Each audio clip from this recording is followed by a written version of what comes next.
13 ஆண்டுகளுக்கு மேலாக தமிழகத்தின் ஒப்பற்ற வீடு மற்றும் மனை சார்ந்த அனைத்து தேவைகளுக்கும் சிறந்த ஒரே நிறுவனம் நிம்மதி ப்ராப்பர்ட்டி மேனேஜ்மெண்ட். தங்களின் தேவை எங்களின் சேவை. தொடர்புக்கு 7667008999. அருந்தமிழ் நேயர்களுக்கு அன்பு வணக்கம். இன்று நம்மோடு திரு சசிகுமார் அவர்கள். வணக்கம். வணக்கம். இப்போ இந்த அரசியல் சென்ஸ் தலைமுறை நோக்கி போயிட்டு இருக்குன்னு பலதரப்பட்ட ஊடகங்களில் பேச ஆரம்பிச்சிருக்காங்க. இதை தாண்டி நேற்று பார்த்தீங்கன்னா கோயம்பேட்டில் ஒரு சின்ன பொண்ணு, ஒரு 17 வயது பொண்ணு காரை ஏற்றி கொலை பண்ணுறாங்க. அதோட பின்னாடி பார்த்தீங்கன்னா பயங்கரமாக இருக்குது கேள்விப்படும் போது. இதை பற்றி நீங்கள் உங்களுடைய கருத்து? இல்லை, தொடர்ச்சியாக இதை இந்த சமூகத்தின் சீரழிவாக தான் நான் பார்க்குறேன், சீர்கேடாக பார்க்குறேன். இதற்கு யார் காரணம், யார் பொறுப்பு அப்படின்னா, இந்த ஒட்டுமொத்தமாக இந்த தமிழக மண்ணை கடந்த 50 ஆண்டுகளுக்கு மேலாக ஆண்ட இரு பெரும் திராவிட கட்சிகள்னு சொல்லிக்கிற திமுக, அதிமுகவுக்கு முதன்மையான காரணம் இருக்குதுன்னு சொல்கிறேன். ஏன்னா இன்றைக்கி இந்த சீரழிவு, இந்த பிரச்சனைகளுக்கு நம்ம குரல் கொடுக்குறோம், பேசுகிறோம். இல்லை அது ஏதோ அந்த தலைமுறைகள் செய்யக்கூடிய தப்பு மாதிரியும், அவர்கள் ஏதோ தவறான ஒரு பாதைக்கு அவர்களாக சென்று விட்டு போல் அப்படிலாம் இல்லை. இதற்கு ஆணி வேறாக இருக்கக்கூடியது ஏற்கனவே ஆட்சி செய்த அரசுகள் என்ன மாதிரியான பாலிசி எடுத்துகிட்டு வந்திருக்கு, எந்த மாதிரியான திட்டங்கள் எடுத்துகிட்டு வந்திருக்கு இந்த இளைஞர்களுக்கு. இந்த 20 ஆண்டு காலமாக, இந்த 15 ஆண்டு காலமாக இவர்கள் எந்த மாதிரி கல்வி முறையில் பயின்று வந்திருக்காங்க, மாரல் சயின்ஸுங்கிறது எந்த அளவுக்கு அவர்களுக்கு சொல்லிக் கொடுக்கப்பட்டிருக்கு, சமூகத்தில் இவர்கள்லாம் எப்படி ஒன்றிணைந்து சமூகத்துக்கு பயனளிக்கக்கூடிய வகையில் தன்னுடைய பங்கு என்ன, இந்த சமூகத்தில் நான் யார், எனக்கு என்ன பங்கு இருக்குது, இந்த பங்களிப்பு என்ன, அரசியல் சார்ந்த என்னோட பங்களிப்பு என்ன, அறிவியல் சார்ந்த பங்களிப்பு என்ன, தொலைநோக்கு பார்வையில் இந்த நாட்டை அடுத்த இடத்துக்கு வழிநடத்தி செல்லக்கூடிய இல்லை எடுத்துக்கொள்ள போகக்கூடிய இடத்துல இந்த இளைஞர்களின் பங்கு என்ன, எந்த இடத்துலையும் நீங்கள் அவர்களுக்கு சரியான கல்வியை போதிக்காமலும் சரியான தடத்தை அவர்களுக்கு உருவாக்கி கொடுக்காமல் இருக்கிறதுக்கான விளைவு தான் இந்த இடம்னு நான் சொல்வேன். இல்லை, அப்போ திமுக சொல்கிறது ஏற்கனவே என்ன சொல்கிறாங்க, திமுக அதிமுகனா நாங்கள் தான் படிக்க வச்சோம், நாங்கள் தான் படிக்க வச்சு. இது எவ்வளோ ஆபத்து இல்லை, இது நீங்கள் சொல்கிறதே. இப்போ நீங்கள் தான் படிக்க வச்சா, நீங்கள் தான் குடிக்க வச்சோங்கிறத ஏற்றுக்கணும்ல. இன்றைக்கி 16 வயசு பிள்ளை, 17 வயசு பிள்ளை குடிக்குதுங்கிறத இன்றைக்கி எடுத்து சொல்லலையே. உங்கள் ஆட்சியில் இருக்கும்போது, திமுக ஆட்சி நடக்கும்போது இந்த அவலங்கள் நடந்து கொண்டு தான் இருந்தது. இதே தெரு ஓரத்தில் ரோட்டில் நின்று குடிச்சிட்டு ஒரு சின்ன பையன், 14 வயசு பையன் போதையில் ரோட்டில் நின்று அருவாளை காட்டி கத்தியை காட்டி நடந்த கலாச்சாரம் நடந்துதான் இல்லையா? இல்லை, இப்போ நீங்கள் இந்த திமுக தான் இந்த மதுபான ஆணைகளை நடந்துச்சு அப்படி ஒரு புறம் பேசினாலும், இன்றைக்கி இந்த பிரச்சனை கோயம்பேட்டில் நடந்த அந்த பாரோட முதலாளி யாருன்னு பார்த்தீங்கன்னா ஒரு தாவேக்க பிரமுகர்னு பேசுகிறாங்க. அதை ஏன் இந்த சமூகம் பேச மறுக்குது? இல்லை, நான் என்ன சொல்கிறேன், அது முதலாளி இன்றைக்கி தாவேக்காங்கிறது ஆட்சிக்கு ஒரு மாதம் கூட ஆகலை, கிட்டத்தட்ட அதை நெருங்க கூட இல்லை. அப்போ இந்த சமூகத்தில் இருக்கக்கூடிய புறையோடி போன இந்த சீரழிவுக்கு, இந்த அக்கிரமத்துக்கு தாவேக்கா, அதிமுக, திமுக நீங்கள் எந்த கட்சி ஆண்டுது, அதுக்கிட்ட தான் நீங்கள் கேள்வி எழுப்பணும். இதுவரை தொடர்ச்சியாக நீங்கள் இந்த மண்ணில் எப்படியாப்பட்ட மாற்றத்தை, சமூகத்தை நீங்கள் படைச்சிருக்கீங்கன்னு இருக்குல்ல, அந்த இடத்துலையே நம்ம இருக்கக்கூடிய பெற்றோர்களுக்கு இதில் பொறுப்பு இல்லையா, பங்கு இல்லையா? 16 வயசு பிள்ளை 2 நாளாக வெளியூரில் போய் தங்கியிருக்கு, என்ன ஏதுன்னு கேள்வி கேட்கல, அதை உங்களால் கண்டிக்க முடியல, அதை சரியாக வளர்க்க முடியல, அதை நீங்கள் சரியான வழியை நோக்கி அவங்களுக்கு ஒரு தடத்தை அமைத்து கொடுக்க முடியலன்னா என்ன சமூகம் இது? அப்போ 16 வயசு பிள்ளை எங்கே வேணாலும் போகலாம், எப்படி வேணாலும் சுற்றலாம், எங்கே இருந்தோ ஒரு ஊர்லேருந்து பெண்ணை தன் தோழியை பார்க்க வந்திருக்கா, 2 நாளாக தங்கியிருக்கா, அது என்ன நடந்ததுன்னு தெரில. ஒரு தோழியை கூட்டிக்கிட்டு 16 வயசு பிள்ளையை அந்த பார்க்குள்ளே கூட்டு போகிறா, அந்த பார் மேலே ஏற்கனவே ஒரு பிரச்சனை நடந்திருக்கு, அந்த இடத்துல ஏற்கனவே ஒரு கொலை நடந்திருக்கு, கிட்டத்தட்ட 2005-6 காலகட்டத்தில் இந்த மாதிரி நிகழ்வு நடந்திருக்கு. இப்போ தொடர்ச்சியாக சென்னை மாதிரியான மாநகரத்தில் இந்த மாதிரி இரவு நேரங்களில் நடக்கக்கூடிய கேளிக்கைகள் யாருக்கு கையாண்டுக்கிட்டு இருக்கா? இங்கே ஏற்கனவே இருந்த கமிஷனர் இருந்தவர் என்ன பண்ணார், அவர் மீது பல புகார்கள் இருக்கின்றன. அப்போ எல்லோரும் ஒரு நெட்வொர்க் போல் இணைந்து கொண்டு இந்த செயலை செய்யும்போது இதில் பலிகடா ஆகிறவர்கள் தான் இந்த ஜென்சி கிட்ஸுங்க சொல்கிறோம். அவங்களுக்கு இந்த உலகத்தை பற்றியான புரிதல் இல்லை. இந்த உலகத்தில் முதல் முறையாக பார்வை வர்றாங்க, வெளி உலகத்தை பார்க்க வராங்க, தன் கல்வியை முடித்து விட்டு, ஒரு பள்ளியை முடித்து விட்டு வெளியில் வரக்கூடியவங்களுக்கு இந்த சமூகம் எப்படி அவர்களை வரவேற்கிறது, எப்படி அவர்களை அரவணைக்கிறதுங்கிறது இருக்குல்ல. அப்போ இது ரொம்ப இப்படி தான் இருக்கும் போல, சென்னைனா இப்படி தான் இருக்கும், இந்த மாதிரி இருந்தால் தான் நம்மளோட வாழ்க்கை முறை. அந்த இணையதளங்களில் பார்க்குற செய்தி அவன் பார்க்க அதே மாதிரி தான் அந்த உலகம் இருக்கு.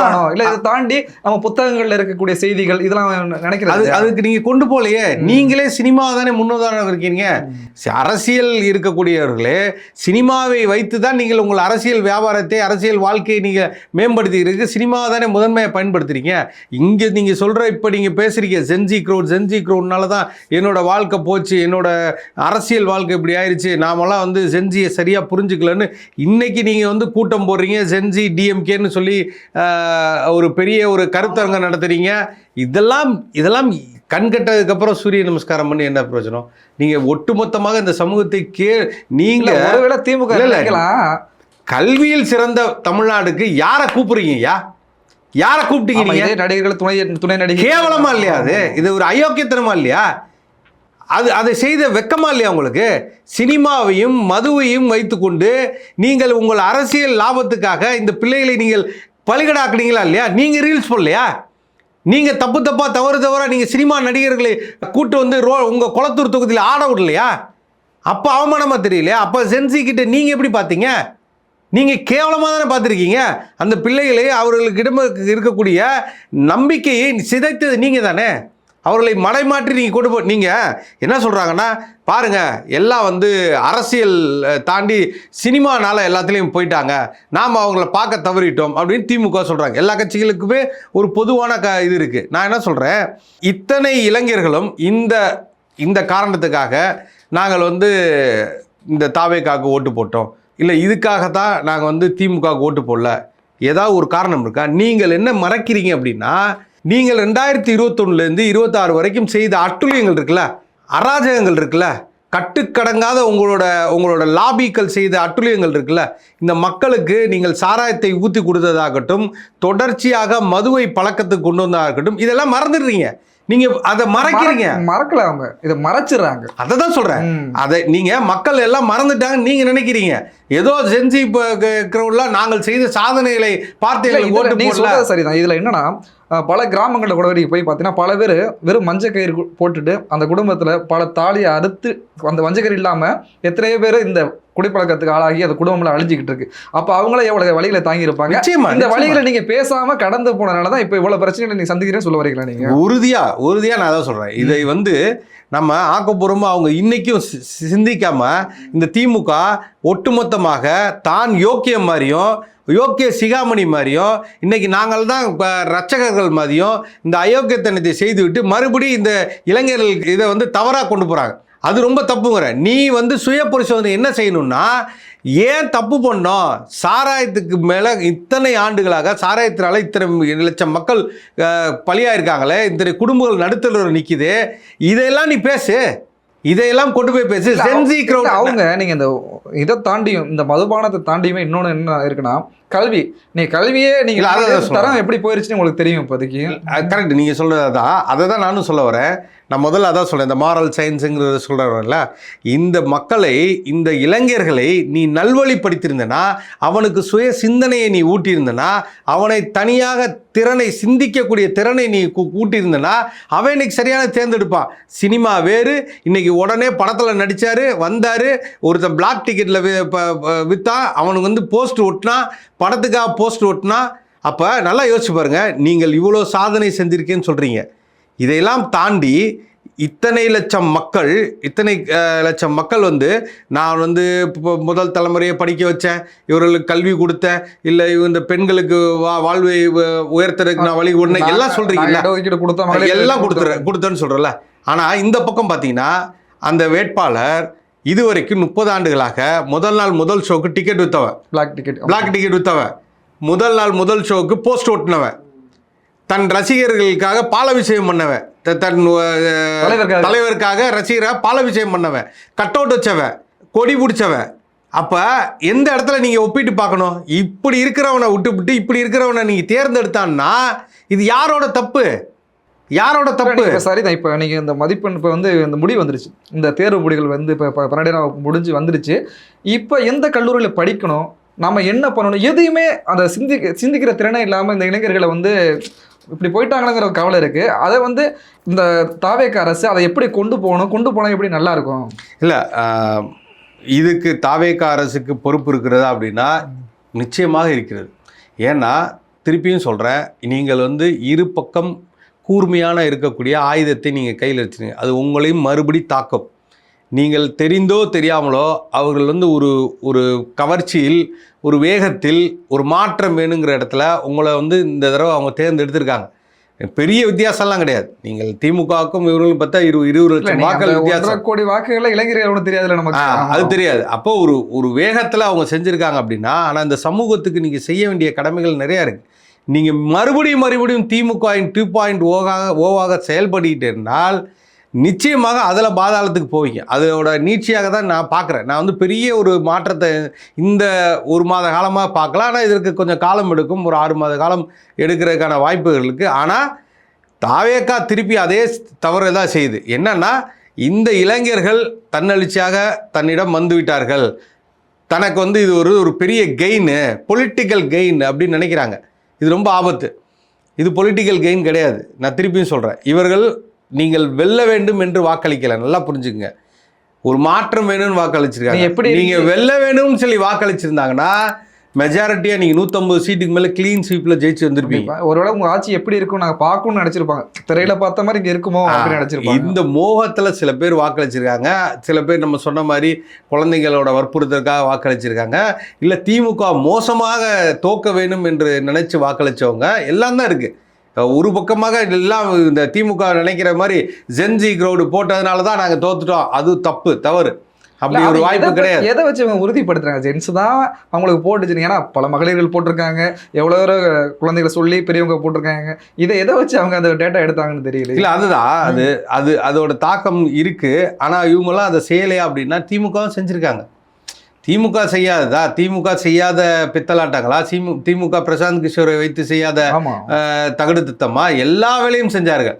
திமுக இருக்கதை இல்லாது போல் காட்டுறது, இல்லாத இருப்பது போல் காட்டி பல ஆண்டு காலமாக இந்த வேலையை செய்து கொண்டே இருந்தாங்க.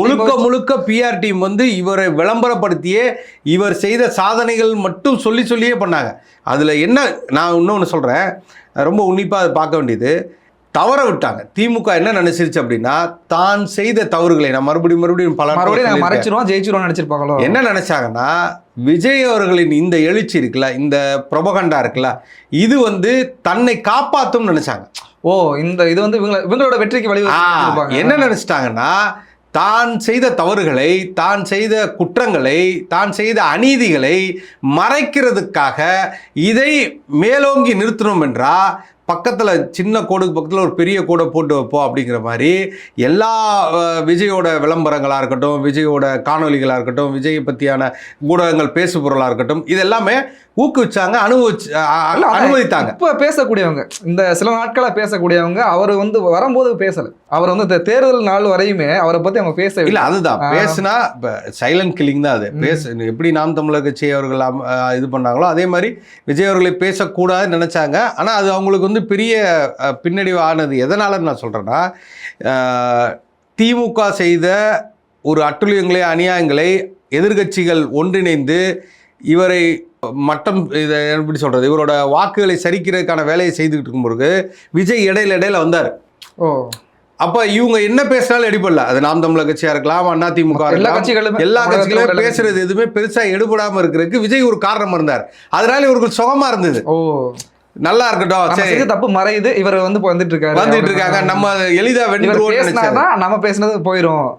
அப்ப என்ன ஆயிடுச்சுன்னா, விஜய் அவர்கள் ரொம்ப ஒரு கூர்மையாக, புத்திசாலித்தனமாக எந்த ஒரு மிற்றவர்களை பற்றி பேசாமலும் வெறுமன திமுக மட்டும் எதிர்ப்பு நிலை எடுத்தது வந்து மக்களிடம் ஒரு அலை உருவாயிருச்சு. ஏன்னா சரி, ஓகே, இவரை வெல்வதற்கு இவரிடம் தான் படைபலம் அதிகமாக இருக்குது, இவர் தான் வந்து வெல்லக்கூடிய ஆற்றலாக இன்னைக்கு இருக்கிறாரு. பார்க்கும்போது மித்தவங்கெல்லாம் தனித்தனியாக பிரிஞ்சு இருக்காங்க, வல்லமை இல்லை, ஆற்றல் இல்லை, பெரிய படைபலம் இல்லை, பணபலம் இல்லை அப்படிங்கிற ஒரு இடத்துல விஜய் அவர்கள் அந்த இடத்தை தக்க வச்சுக்கிட்டாருன்னு தான் நினைக்கிறேன். அதுதான் இவரோட வெற்றிக்கு காரணம். தவிர மித்தபடி ஒரு பெரிய அரசியல் புலி வந்தோன்னே அப்படியே மாற்றி அமைச்சிருவார், இவர் பேச்சில் நாங்கள் மயங்கிட்டோம், இவர் சொல்லக்கூடிய திட்டங்களெல்லாம் எங்களுக்கு அப்படியே ரொம்ப வாழ்க்கை ஃபுல்லாக அவர் செஞ்சிருவார், அதெல்லாம் கிடையவே கிடையாது.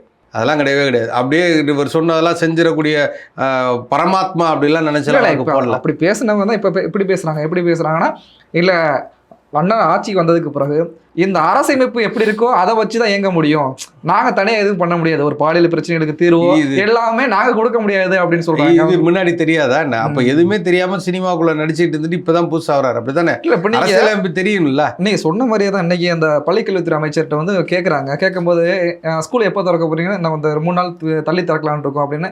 ஏன்னு கேட்கும்போது, இல்லை என் பையன் சொன்னா SMS அனுப்பிச்சிரு, மெசேஜ் அனுப்புறாங்க. அதனால சரி திறந்துக்கிறோம், அந்த 3 நாள் சேர்த்து படிச்சுக்கிறோம் அப்படி ஒரு அமைச்சர் சொல்லக்கூடிய பதில் ஆகுது. இல்லை, அவ்வளோதான் அவங்களோட புரிதல், அவங்களோட அரசியல் இதுன்னு நான் சொல்லுவேன். அது வந்து தவறு ஒன்றும் கிடையாது. திமுக என்ன எடுத்துச்சோ, எந்த அரசை எடுத்துச்சோ, எதில் வருமானத்தை கொண்டு வந்துச்சோ எல்லாத்தையும் இவங்க அதை தொடர்ந்து பண்ணுவாங்க அப்படிங்கிற ஒரு பயம் இருக்குல்ல நம்ம கிட்ட. அதுதான் உண்மையும் கூட. நான் என்ன சொல்கிறேன்னா, உங்களுக்கு ஒரு கொள்கை இருக்கணும், ஒரு கோட்பாடு இருக்கணும், ஒரு தத்துவம் இருக்கணும், ஒரு ஆட்சி வரைவை நான் எப்படியெல்லாம் ஒரு விஷனரி இருக்கணும். இந்த நான் ஆட்சிக்கு வந்தால் இந்த மாற்றங்கள்லாம் செய்வேன். எந்த இடத்துலையும் இல்லை. நீங்கள் திமுக என்ன சொன்னதோ, அதிமுக எதை சொன்னதோ, நீங்கள் அதை தானே அப்கிரேடடாக வச்சிங்க. 2500 ஆக்கினீங்க, தாலிக்கு தங்கமாக்கினீங்க, மோதிரம் நீங்கள் இப்படி இலவசங்களை மட்டும் தானே கொடுத்தீங்க. நீங்கள் என்ன சொல்லியிருக்கணும், நான் தற்சார்பு பொருளாதாரம் இப்படி இருக்குது, இந்த மாதிரி இடத்துல இந்த போக்குவரத்து துறை நட்டத்தில் இயங்குது, நான் லாபத்தில் இயங்குவதற்கான திட்டங்கள் இது, நான் இப்படி எடுத்துகிட்டு வருவேன், இந்த இடத்துல நான் வந்து இலவசம் கொடுக்க மாட்டேன், ஆனால் பயணிகளுக்கு சரியான பயணத்துக்காக உங்களுக்கு சரியான வசதியுடைய பேருந்து வசதியில் கொடுப்பேன், தொலைதூரத்தில் இருக்கக்கூடிய ஒரு குட்கிராமத்திற்கு கூட என்னுடைய பேருந்தின் வசதி இருக்கும், அதனால் நீங்கள் பொருளாதாரத்தில் மேம்படுவீர்கள், அங்கிருந்து வெளியில் வந்து படிக்கக்கூடிய இப்படி ஒரு விஷனரியோட திட்டங்களோடு அவங்க வந்து ஆட்சி வரைவை வைத்து இதை கேட்டு வாக்கு போட்டுருந்தாங்கன்னா பரவாயில்ல. இப்போ உங்கள் ஊர் இருக்குது, சிற்றூர்கள் இருக்குது, சிற்றூர்கள் சார்ந்து நான் வந்து பொருளாதாரத்தை மேம்படுத்துவேன், அங்கே ஒரு தொழிற்சாலையை உருவாக்குவேன், அங்கே விளையக்கூடிய பொருளை வச்சோ இல்லை அங்கே வந்து இருக்கக்கூடிய மனித ஆற்றலை வச்சோ அங்கே ஒரு இண்டஸ்ட்ரியை உருவாக்குவேன், வெளிநாடுகளிலிருந்து இத்தனை தொழிற்சாலைகளை நான் இங்கே உருவாக்குவேன், அது வந்து மண் சார்ந்த தொழிற்சாலை இருக்குது. இப்படி எந்த இடத்துலையுமே நீங்கள் பேசலைங்க இல்லையா? எனக்கு தெரிஞ்சு இதெல்லாம் பேசுனதுன்னு ஒரே ஒரு கட்சி இருக்குது, அது நான் கடைசியாக வரேன். ஸோ அப்போ மக்கள் இதை உணரணும்ல, நீங்கள் இதை உணரணும்ல. வெறுமனே நான் வந்தேன், உச்சத்தில் இருந்தேன் விட்டுட்டு வந்தேன், அதனால் நான் வந்து நல்லா வேலை செய்வேன்னா அம்பானி வந்திருக்கலாமே. அம்பானியும் உச்சத்தில் தான் இருந்தார். இன்னைக்கு அவர் ஏன் அரசியல் வராமல் இருக்காரு? இதில் ஒரு விஷயம் என்னென்னா, நீங்கள் ஒரு பிரச்சனை நடக்குது, ஒரு அமைச்சரோ இப்போ வந்து ஆனந்த் அமைச்சரையோ இல்லை ஒரு முதல்வரோ ஒரு வார்த்தை ஒரு செய்தியாளர் சந்திப்பில் கொஞ்ச நாள் பொறுங்க கண்டிப்பாக நாங்கள் சரி பண்ணிடுவோம் அப்படின்னு பேசலாமே. செய்தியாளர் கண்டாவே தெரிச்சு ஓடிக்கிட்டு இருக்காங்களே. இது செய்தியாளர் சந்திக்கிறதுல 2 விஷயம் இருக்குது, ரொம்ப ரொம்ப முக்கியமான விஷயம். நம்ம வந்து ரொம்ப எள்ளி நகையாடுற மாதிரி நம்ம பேசுகிறோம், அதுக்குள்ளே ரொம்ப முக்கியமான நுண் அரசியல் இருக்குது. எப்படின்னா, யாருமே செய்தியாளர்களை சந்திக்காததுக்கு ரொம்ப முக்கியமான காரணம் என்னென்னா, அவர்கள் அம்பலப்பட்டு விடுவார்கள். இப்போ உங்களுக்கான கேள்விக்கான பதில் உங்களுக்கு தெரிஞ்சுதுன்னா நீங்கள் வந்து செய்தியாளர் சந்திக்கலாம், நீங்கள் பேசுங்க, என்ன கேட்டாலும் கேள்வி கேட்குறாங்க. ஆனால் இங்கே சிக்கல் என்னென்னா, அவர்கள் இன்னுமே வந்து ஒரு க்ளீன் ஸ்லேட்டாக தான் இருக்காங்க. அவங்களுக்கு வந்து அரசியலை பற்றியான பார்வை இல்லை, இங்கு எப்படியான அரசு நடந்து கொண்டிருந்தது, இங்கே உள்ள பியூரோக்ரஸியில் அரசு அலுவலகங்களில் எப்படியான நடைமுறை இருக்குது, எதுவுமே தெரியாது. அப்படிங்கும்போது நீங்கள் வந்து செய்தியாளர்களை கேட்கக்கூடிய கேள்விகளுக்கு பதில் சொல்லுவீங்க. இல்லை உங்களுக்கான, இப்போ நான் பேசுனேன் இல்லையா, உங்களுக்கான திட்டம் என்ன, இப்போ நான் ஒரு பொதுப்பணித்துறையில் இருக்கார், நான் வந்து யாருக்கிட்டையும் லஞ்சம் வாங்க மாட்டேன், இது ஸ்டேட்மெண்ட் கிடையாது. இது வந்து யாருடையும் லஞ்சம் வாங்க மாட்டேங்கிற, நீங்கள் லஞ்சம் வாங்காமல் இருக்கலாம். அந்த துறை வந்து கிட்டத்தட்ட 5000-10,000 பணியாளர் இருக்காங்க. அந்த பணியாளர்களுக்கு கீழே பல பணியாளர் இருக்காங்க, ஒப்பந்த பணியாளர் இருக்காங்க. ஒப்பந்த பணியாளர்கள் வந்து பலதரப்பட்ட ஒப்பந்த பணியாளர் இருக்காங்க. நீங்கள் அவங்களுக்கு கான்ட்ராக்ட் போடணும், டெண்டர் விடணும், அதுக்கு நீங்கள் மெட்டீரியல் பர்ச்சேஸ் பண்ணணும், அதை வந்து பல கட்ட துறைகளோடு நீங்கள் கலந்து நீங்கள் ஆலோசித்து பேச வேண்டியது இருக்குது. நீங்கள் சாலையை போடலாம், நீங்கள் தரமானதை போடலாம், அடுத்து ஈபிகாரை வந்து கட் பண்ணிட்டு போயிடுவான், இடையில திருப்பி நோண்டுவான். NH ரோடு இருக்குது, NHக்கும் சாதாரண தேசிய நெடுஞ்சாலைக்கும் ஊரக நெடுஞ்சாலைக்கும் வித்தியாசம் இருக்குது. அவங்களோட நீங்கள் எப்படி பண்ண போகிறீங்க, மாநகராட்சி எப்படி போட போகிறாங்க, இதெல்லாம் இருக்குது. அப்போ அந்த தரத்தை வந்து எப்படி நீங்கள் மேனேஜ் பண்ண போகிறீங்க, அந்த தரம் வந்து எப்படியாப்பட்ட தரமாக இருக்க போகுது. நான் போட்டால் இப்போ ஏற்கனவே இருந்த ரோடு வந்து இப்போ முன்னாடி ஏற்கனவே இருந்தார் நம்ம ஐயா இறையன்பு அவர்கள் இருக்கும்போது இந்த மாதிரி ஒரு இதெல்லாம் சொல்லியிருந்தாங்க, அமுதா இருந்தாங்க. அப்போல்லாம் என்னென்னா, ஏற்கனவே இருக்கக்கூடிய அளவுல இருந்து உயரம் கூட்டக்கூடாது, ஒரு சாலை போடும்போது அதை எடுத்துட்டு நீங்கள் அதே அளவு தான் நீங்கள் வந்து மெயின்டைன் பண்ணணும் அப்படிலாம் சொல்லியிருந்தாங்க. அந்த மாதிரி நீங்கள் என்னெல்லாம் எடுத்துகிட்டு வர போகிறீங்க, மழைநீர் வடிகாலுக்கு எப்படி கொண்டு வர போகிறீங்க, இதெல்லாம் நீங்கள் இல்லை. நீங்கள் இப்போ போக்குவரத்து துறை அமைச்சரை கேட்டால் நீ சாப்பிட்டியாப்பா, நீங்களாம் சாப்பிட்டு பேச, அவ்வளோதான் அப்படிங்கிறாங்க. அவ்வளோதான் அவரோடது. அவர் போக்குவரத்து துறை தான் நடித்தவர்கிட்ட நீங்கள் போய் கேட்டிங்கன்னா அவ்வளோதான் சொல்லுவார். அவ்வளோதான் அவங்களோட இதாக இருக்கும். அடுத்தடுத்த நாட்களில் இன்னும் அவர்கள் வந்து எக்ஸ்போஸ் ஆகி மக்களிடம் இன்னைக்கு அண்ணாமலை செம காண்டாயிட்டாரு. நீங்கள் அண்ணாமலைகிட்ட போயிட்டு மைக் நீட்டுறாங்க, நீட்டு கேட்குறாங்க.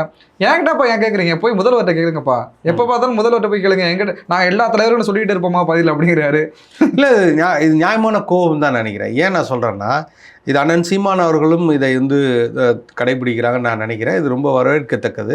எதற்காக சொல்கிறேன்னா, ஒரு ஆற்றல் மிக்க ஒரு அறிவிச்சிறந்த ஒரு தலைவர்களை இந்த சமூகம் எவ்வளவு கொச்சையாக, எவ்வளவு கீழ்த்தரமாக கமெண்ட் செய்கிறதா இருக்கட்டும், அவர்களை நகைப்புக்குள்ளாக இருக்கட்டும், அவர்கள் குடும்ப விஷயங்களை பற்றி பேசுவதாக இருக்கட்டும், இந்த ஊடகங்கள் அவர்களை பயன்படுத்தி கொண்டு தான் இருந்துச்சு. தொடர்ச்சியாக நீங்கள் பார்த்தீங்கன்னா ஒரு புறம் ப்ரொமோட், ஒரு புறம் டீப்ரமோட். ஆமாம், ஒட்டுமொத்தமாக டீப்ரமோட் பண்ணுற வேலையை தான் இந்த ஊடகங்கள் செய்து கொண்டு இருக்கு. தன்னை வந்து ஒரு சமூகத்தின் ஒரு மாற்றத்துக்காக வந்த இரு தலைவர்கள், என்ன அண்ணாமலையும் சேர்த்து தான் சொல்லுவேன். ஏன்னா இவர் வந்து உச்சத்தை விட்டுட்டு வந்த மாதிரி அவரும் உச்சத்தை தான் விட்டு வந்தார். ஒரு ஐபிஎஸ் அதிகாரியாக இருந்து அந்த வேலையை விட்டுட்டு வந்து மக்கள் பணியாற்ற வந்து உண்மையிலே வரவேற்கத்தக்கது தான்.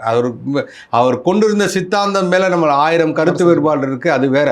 தனிப்பட்ட ஒரு மனிதனாக அண்ணாமலை செய்ததை நான் வந்து உண்மையிலே பெரிதாக வந்து வரவேற்கிறேன். அவரோட செயல்கள் உண்மையிலே அவர் இருந்த வரைக்கும் ஒரு மாற்றத்துக்காக அவரும் தன்னை ஈடுபடுத்தி கொண்டாருங்கிற தனிப்பட்ட நிறைய கருத்துக்கள் இருக்குது. அவர் வந்து அந்த பாரதிய ஜனதா சித்தாந்தத்தோடு இருக்கிறதா இருக்கட்டும், அவர் மீது பல புகார்கள் இருக்கின்றன, இதெல்லாம் தனி.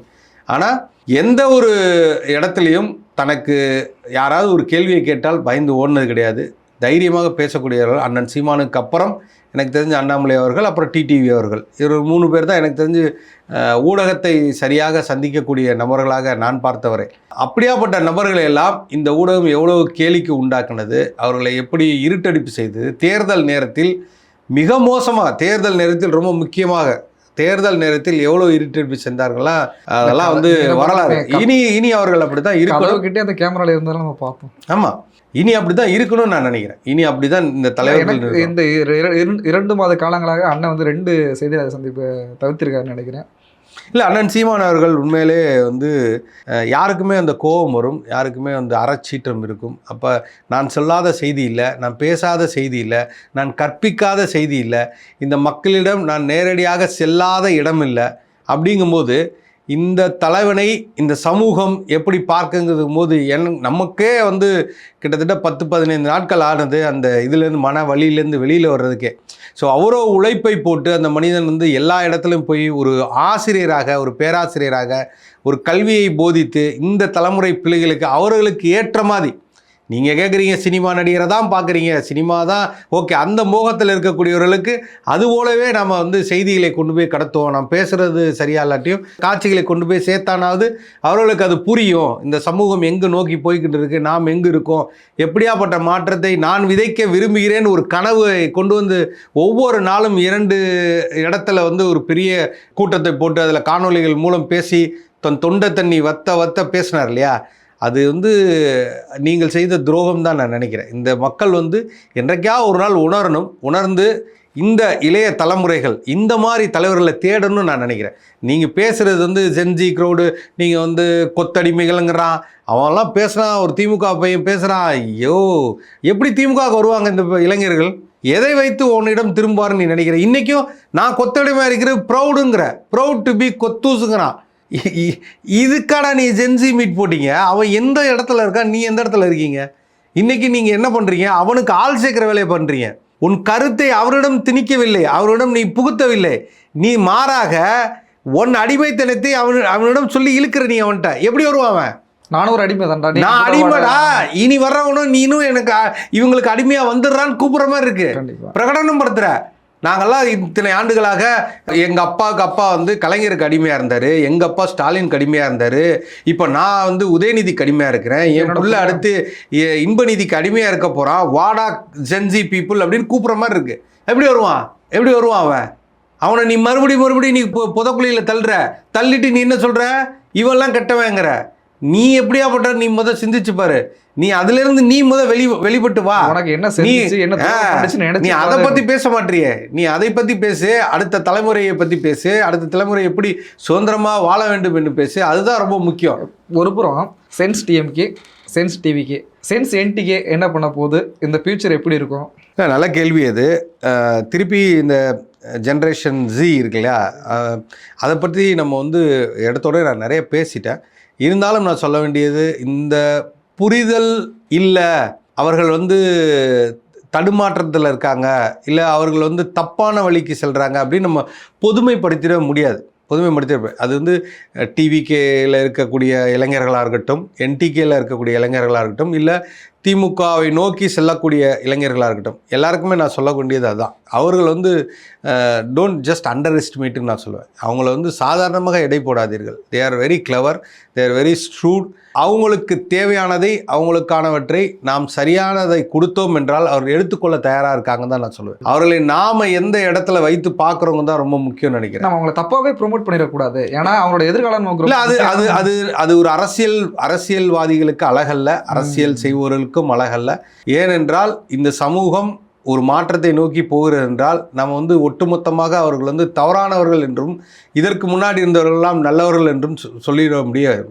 ஏன்னா இதற்கு முன்னாடி இருந்த ஊழல் செய்யலையா, இதற்கு முன்னாடி உள்ள சரியான அரசியலை நீங்கள் புகுத்துனீங்களா, சரியான அரசியலை நீங்கள் இந்த மண்ணில் விதைத்தீர்களா, அந்த கேள்வி அவங்ககிட்ட வரும்ல. அவங்க திருப்பி உங்கள்கிட்ட கேட்பான்ல, நீ எப்படி இருந்தன்னு கேட்பான்ல, நீ நல்லா இருந்தால் நான் ஏன்டா இப்படி போகணுன்னு கேட்பான்ல. அப்போ நீங்கள் எதை விதைத்தீர்கள் என்றால் அதை தானே அறுவடை செய்கிறீங்க. அப்போ அதை மாற்றக்கூடிய வேலைகளை நீங்கள் என்ன, உங்களை எப்படி சுய பரிசோதனை செய்து கொள்கிறீர்கள், அதுதான் ரொம்ப முக்கியம். அதுக்கப்புறம் நீங்கள் அவன்கிட்ட வாங்க, ஜென்சி கிரவுண்ட்ட வாங்க. அந்த இடத்துக்கு நீங்கள் எப்படி சரியான பிளாட்ஃபார்ம் அமைச்சிட்டு போகிறீங்களோ அதில் அவன் பயணிப்பான், சரியாக பயணிப்பான். நீங்கள் ஆரம்பிக்கும் போது நீங்கள் சாதிய கோட்பாடுகளோடு, சாதிய அடக்குமுறைகளோடு, இல்லை இன்றைக்கி வந்து எப்படி சொல்கிறது, தலைமுறை இதோடு நீங்கள் அடுத்த தலைமுறை வாரிசு அரசியலை கொண்டு வந்து புகுத்தும் போது அவனுக்கு நீங்கள் ஒரு தப்பான உதாரணமாக இருக்கும் போது அவனை எப்படி நீங்கள் எப்படி சொல்ல முடியும்? நீங்கள் சரியான, நீங்கள் வந்து இருக்கிற வளங்களையெல்லாம் சுரண்டி கொள்ளையடிக்கிறீங்க. இங்கே இருக்க கேரளாவுக்கு எடுத்துகிட்டு போகிறீங்க, இங்கேருந்து பல மாநிலங்களுக்கு இங்கே இருக்கக்கூடிய வளங்களையெல்லாம் தின்னு எடுத்துகிட்டு போகிறீங்க. அதை தட்டி கேட்கக்கூடியவனை நீ வந்து தப்பானவன்னு சொன்னால் எப்படி கேட்பான்? இல்லை, நீ தட்டி கேட்க வேண்டாம், எனக்கானவனா நீ மாறிடுறா அப்படின்னு அவங்க ஒருவேளை சொல்கிறாங்களோ. இந்த மண்ணை உனக்கு முக்கியம் இல்லை, இந்த மலைவளம் உனக்கு முக்கியம் இல்லை, ரொம்ப ஆபத்து இல்லை, அது ரொம்ப ஆபத்து இல்லை. அதை வந்து நீங்கள் அடுத்த தலைமுறைகிட்ட புகுத்துறீங்கன்னா அது வந்து ரொம்ப ஆபத்தானது இல்லை. அந்த அரசியலை உற்று நோக்க வேண்டும் இந்த இளைய தலைமுறைன்னு நான் நினைக்கிறேன். இந்த இளைய தலைமுறை மறக்காமல் நீங்கள் செய்ய வேண்டியது, சமகால அரசியலை நீங்கள் உற்று கவனியுங்கள். நீங்கள் வந்து தவறு செய்துவிட்டீர்கள் என்று நான் ஒருபோதும் சொல்ல மாட்டேன். என்னோட தனிப்பட்ட இது, தவறு செஞ்சுருக்க மாட்டாங்க. அவர்கள் வந்து ஒரு ஆற்றாமையில், ஒரு வெறுப்பில், இவர்கள் மீது இருந்த பெரிய ஒரு மனக்கசப்பில் இப்படி ஒரு இது நடந்தது நான் சொல்வேன். அது வந்து தெரிந்தோ தெரியாமலோ இந்த திமுக அதிமுக என்ற இரு துருவ அரசியலை உடைத்ததில் இவர்களின் பங்கு பெரிய அளவில் இருக்குது. அது வரவேற்கத்தக்கது. அதில் வந்து நம்ம வந்து மாற்று கருத்தே இல்லை. ஏன்னா இவங்களை தாண்டி அரசியலே இல்லைங்கும் போது, அப்படிலாம் இல்லை, நாங்கள் நினச்சா இந்த அரசியலை மாற்றோன்னு அவரோட பங்களிப்பும் இதில் இருந்தது இல்லையா. பல இளைஞர்கள் வந்து வாக்கே செலுத்தாமல் இருந்தவர்கள்லாம் இன்றைக்கி வந்து வாக்கு செலுத்தியிருக்காங்க. அது ஒரு பெரிய மாற்றமாக தான் நினைக்கணும் நீங்கள். அப்போ இத்தனை ஆண்டுகளாக நீங்கள் யோசிச்சுட்டே இருந்தீங்க, யாருமே வாக்கு செலுத்த வர மாட்டான் அப்படின்னு நினச்சிட்டு இருந்தீங்க. அவங்களாம் வாக்கு செலுத்தியிருக்கான்ல, அதை நீங்கள் வந்து சரியானவற்றை மலைமாற்றி, நீங்கள் சரியானவற்றை நீங்கள் வந்து அடைகாத்து நீங்கள் அவர்களை வழியில் செல்ல வேண்டியது அத்தனை பேருக்கும் கடமை இருக்குது. அது வந்து என்டிகேன்னு கிடையாது, டிவிகேன்னு கிடையாது, இல்லை டிஎம்கேன்னு கிடையாது. அத்தனை அரசியல் கட்சிகளுக்கும் இயக்கங்களுக்கும் ரொம்ப ரொம்ப முக்கியமான பங்கு இருக்குது. அவர்களை வழிநடத்தி சரியான ஒரு அரசியல் திசையை நோக்கி செல்ல வேண்டும். அதற்கான முன்னெடுப்புகளை தொடர்ச்சியாக நாம் எடுக்க வேண்டும். அது எல்லா கட்சிகளையும் நான் நோக்கி சொல்கிறேன். எல்லோரும் அவர்களிடம் பேச வேண்டும், விவாதிக்க வேண்டும், அவர்களின் கருத்துக்களை உள்வாங்க வேண்டும். நாம் நம்ம கருத்துக்களை பேசுகிறதுல தான் இருக்கோமே தவிர, அவர்கள் என்ன நினைக்கிறாங்கிற இடத்துல அந்த ஃபோரமை நம்ம ரெடி பண்ணணும். அந்த ஃபோரம் தான் ரொம்ப ரொம்ப இம்பார்ட்டன்ட். அந்த இடத்துல இருந்து அவர்களை உற்று நோக்கி, உற்று கவனித்து, அதன் போக்கில் நம்ம போகணும். இப்போ நம்ம சொல்கிறோம், அவன் வந்து ஷார்ட்ஸை பார்க்குறான், இல்லை ரீல்ஸை பார்க்குறான், இன்ஸ்டாவில் பார்த்துட்டு உடனே வந்துடுறான். நீ நல்ல செய்திகளை கொடு, நல்ல செய்திகளை அவனிடம் கொண்டு போய் சேரு. அதை சிறிய துணுக்குகளாகவும் சிறிய ஒரு காணொலிகளாகவும் எடுத்து கொடுங்க. எப்படி நீங்கள் வந்து 1 மணி நேரம் பேசணும், 2 மணி நேரம் பேசணும், இல்லை 1 மணி நேரம் கதைகளை பார்க்கணுங்கிறத தாண்டி அவன் இன்றைக்கி 2 நிமிஷத்துக்குள்ளே வந்துட்டான் அப்படின்னா அவனுக்கு ஏற்றது போல் நம்ம அதை சுருக்கி கொடுக்குறதுல தப்பு ஒன்றும் இல்லையே, அது தவறு இல்லையே. நிச்சயமாக அதை பண்ணலாம். கண்டிப்பாக மாற்றிடுவாங்கிற ஒரு நம்பிக்கை இருக்குது. மீண்டும் அடுத்த காணொளி சந்திப்போம். நன்றி, வணக்கம். நன்றி.